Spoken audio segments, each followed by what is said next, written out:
What's going on, everybody? This is Dave from This Is Pop Punk Promotions. I'm here with Loser Lap from West Milford and Vernon, New Jersey. How's it going, guys? Hey, what's up? What's up? Yo, Really appreciate you guys coming on. Let's dive right into it. So, when and how did you guys form? So, I was the last to join the band. I actually was just coming out of my last band and I knew that I wanted to keep it going. So, I was out drinking. I was at a bar and I asked the bartender, actually, I was like, hey, you sing every song that comes on in this bar, every genre, you know all the music. I was like, do you know anyone in a band or looking for a singer or all of the above? And he was like, actually, that guy over there. That guy happened to be our drummer and he was getting up going to the bathroom. So I actually ended up stalking him on the bathroom line and jumping him and saying, hey, I'm a singer. Heard you need a singer. And he was like, yeah, we make pop punk music. Here's our demos. And the rest is history. So Sometimes you have to jump somebody when they're going to the bathroom, when they're taking a piss to make things happen. exactly. And it worked. But yeah, I was the last to join the band, but you guys started it. yeah, me and Harry lived together, and I used to bust into his room in the middle of the night, and we would we'd write a little bit of pop punk, and then we would disperse, and then eventually Bill joined and took those little riffs and Forcefully. yeah, forcefully. Me and Ari have played in a technical death metal band for many years. So we were actually living together at the time when this all formed. I heard them talking about making this happen. I inserted myself right into the mix. You guys need a lead guitarist. I'm your dude. So Bill took everything that we wrote at 2 a.m, intoxicated in Harry's room, and then made it to what you hear today on the recordings. Also intoxicated. Also intoxicated. That's awesome. So, Bill's a real MVP. Bill is the MVP. He is. Yeah. Thank you. Bill the MVP for sure. That's sick. So, you guys just dropped Foundations. How's the response been? It's been great. Honestly, we haven't even done a whole lot of promotion. I think we did a little bit more for our very first single, and it surpassed that already by, I think, like 1,000 listens. Oh, yeah. Yeah. No, it grew real quick with Yes. very little promotion. It took off really quickly. People definitely responded really well to that one. So, for Foundations, who did you record it with and how was the process? So that was actually one of the first demos that he had sent me on the bathroom line. And he was like, check this one out. And that was the first time I ever, heard them. I ever met up with them. So they were like, this is the demo, do something with it. And we're going to see if you're going to be a good fit. So I came over, I had everything written. So they just sent me the whole instrumental track already laid down. And so I came in with my own lyrics, my own melodies, everything. I went into one of their rooms and just laid it down, whatever, recorded everything, and they loved it. One take. Yeah, one take. I was super nervous, but I knew it was like make or break. I had to really, really sell it. So that was, Foundations was the first song I ever had written for them and ever sang for them. And it was, it was the first thing that took off. Yeah. We actually recorded all the guitars right in our living room. Mm-hmm. Ari was the producer for all that. Yeah. And You then guys are a jack of all trades. oh, yeah. Yeah. Yeah, we try to have our hands in all sorts of music stuff. Mm-hmm. But you recorded the vocals with our friend Steve in the burn room. Yeah, so that was just like the rough demo we did at the house, and then we went to the burn room with our friend Steve. He's amazing. So yeah, he did all the vocals. He helped with like the harmonies, the layering, producing it. Yeah, he did great. That's really sick. So, what would you say your favorite and least favorite thing is about the writing and recording process? Ooh. My favorite part is how great everything turns out, and least favorite so far is that we haven't, as a total band, been able to we haven't written anything at all together yet because Marissa joined when a lot of things were already underway. Yeah. A lot of instrumentals were already in place, so we're really excited for what comes next, where we get to work on the entire process, start to finish together. Yeah, I agree. I think my least favorite is the fact that like I've written them all my own, which I do like to a certain extent, but the fact that it's just, me confined in my room being like, okay, what am I going to write about? When like I would ask them, of course, and be like, hey, any input? And they're like, whatever you think of is fine. Like, you got this. So I'm super excited to get to work with them on, whatever comes next and write it all together. But that's probably my least favorite. But I don't know. My favorite's probably the freedom. They just let me do whatever on this EP. Like, we have an EP coming out. Trust you. Yeah, and all 8 tracks. They're like, we trust you. Like, you've done great, so just keep doing that. there's really nothing I don't love about any of this. I just love being involved in music, doing music things, and the best part is I've done metal for so long, and now I get to I'm back in my roots. This is the kind of music I grew up with. Yeah, for sure. That's really sick. And I can imagine coming up with the lyrics being really difficult. Like, there's just no way that I'd be able to do it. Yeah, it depends. I mean, there's most of the songs, because like I said, we have the EP coming out, so it's 8 tracks that we have already recorded right now. We're just kind of sitting on them and waiting to put them out. But most of them, they just kind of came to me, and like the ball would just start rolling, and I just would have a song within like 2 hours and just kind of go back and revise it. But there were a few, like our first single, Identity Theft, that was the first song that really stumped me, just because the music is very like go, go, go. And I had never written anything like that before. So that one was tricky. That has a lot of lyrics going into that. So that one was hard. Very Yeah. cool. Yeah. So you guys are from my home state of New Jersey. Yeah. You guys are from Vernon and West Milford. How's the pop punk scene there? Do you guys have a favorite local band, a favorite venue? Ooh. I mean, favorite venue, I feel like I would say Dingbats in Clifton. They have a lot of good shows there. What about bands? Staple, man. I feel like I gotta say Casper. We're really good Yeah, friends with the band Casper. Our friend Michelle, she's a super talented musician and singer, and she is the front woman of that band. And again, actually, our drummer plays in that band, so they are definitely our favorite. They're the best. I've really had my hands deep in the metal scene in the Jersey perspective. So I'm kind of excited to start learning about these punk bands that are around. And I know there are some like areas friends with Losing Streak. They're great guys. They write killer music. Yeah. And hopefully we can get some stuff with them too. But yeah, we're starting to make ties all over the place. Yeah. Right on. So who would you say your biggest influences are?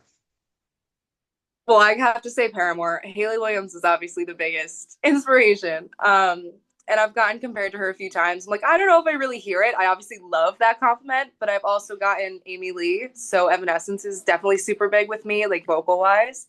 But then, there's of course Blink-182 and New Found Glory and things like that. What do you guys think? I think me and Pat have a lot of the same punk influences. Yeah. Like I can list bands like Rufio, NoFX, Big Wig, and that's like what else can you throw in there? We're skate punk rats. We're back to Yeah. Wagon. Like Yeah. any of the old Fat Records stuff is what I grew up on. What I love, and I think you hear that in a lot of the guitars with how we play, and I mean, it all just blended so well together for what we came together to do. Mm-hmm. So here's $1 million question for you guys. If you could play a show with one of those bands or tour with one of those bands, who would it be? Ooh. That is tough. I mean, I would obviously love to hop on a Paramore tour. That would, I feel like, be anyone's dream in the pop punk scene, especially, as a girl. Like, I feel like that would be amazing. But I don't know. I feel like Blink-182 is making their rounds again. That would be sick. Yeah. I don't know. Travis that'd be great. Barker. Travis Barker hop on a song. Yeah, I know he's a huge influence on our drummer Harry. Yeah. Yeah. Absolutely. Phil Collins for me. Phil Collins. Oh man. Oh man. Yeah, that would be absolutely incredible. Yeah. Phil Collins pop punk tour. Oh god. I'm getting ideas. Very pop punk. Yeah, super pop punk. That's awesome. So now I'm going to ask you guys some non-music questions. It's a good way for me to get to know you as individuals. I did this with the other bands. Are you ready to rock and roll? Yeah.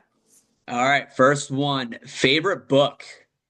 Oh, I was just telling Bill about a new book I'm reading. It's called Hidden Pictures. I'm exactly halfway through the book right now. It is so good. It's like a new like supernatural horror, and everyone's ranting and raving about it, and that it's like so creepy, and they have like these pictures in it that like a 5-year-old is sketching, and it's like things that a 5-year-old wouldn't think of, super morbid, so they can't tell, is the kid speaking to a ghost, is he just a super weird kid? So that one is really good. But I also just finished the Housemaid series, and as well as seeing the movie in theaters, that one was really good. I don't know if they read. It might just be me.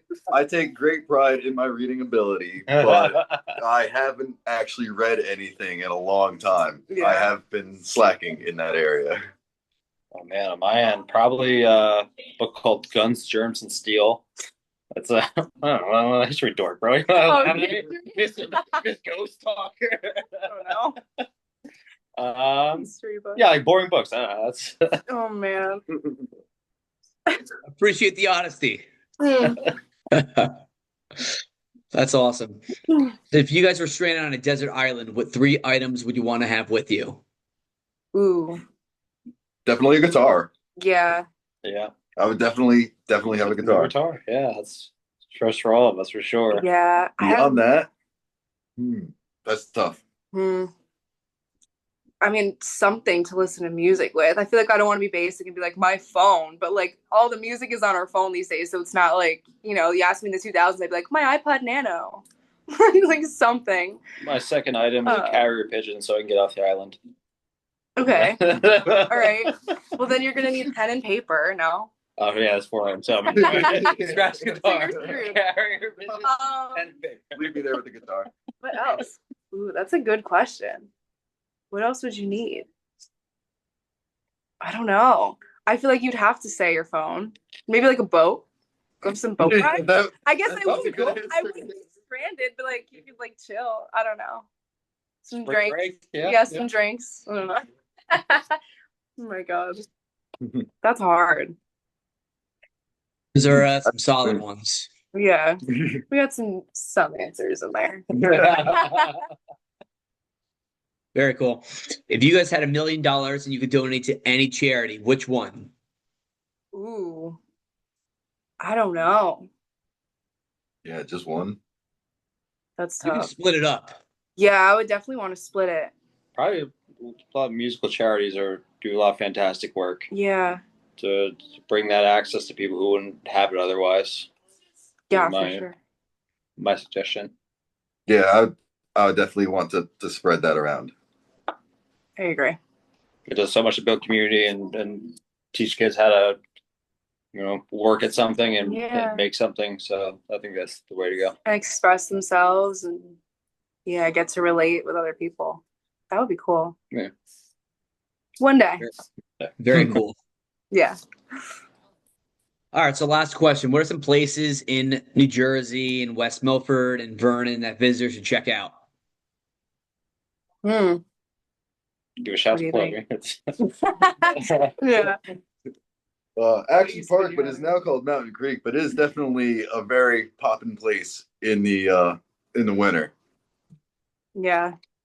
I would probably say again, Dingbats and Clifton host a lot of great shows. They have great, cover bands. They have new artists. They always have a great time there. This bar, they always pack it in. There's a lot of people that end up showing up. So that's definitely a cool place. I would say probably the Falcon up in Orange County, New York. It's a venue that hosts a wide range of musicians. There's no cover charge. And it's a restaurant where you get to sit and watch all these amazing artists locally from the local area perform. It's a great night out and a great way to get exposed to new music. And then when I go back home, we can hit up those spots. Yes, definitely. Right on. Well, I really appreciate you guys coming on, and the support means the world to me. Of course. Thank you so much for having us. Thank you so much. It was great. You had a great So time. for the people, they're going to watch this interview later. Where can they find your music at? They can check us out. We're on YouTube Music, we're on Apple Music, and we're on Spotify at Loser Lab. Well, do what they say. Go to the websites, buy a CD, buy a shirt, listen to the music, support local music. You guys are absolutely killing it. Thank you so much. Of course. I hope you guys have a great night, and we'll chat soon. Thank you so much. You Love too. you, brother.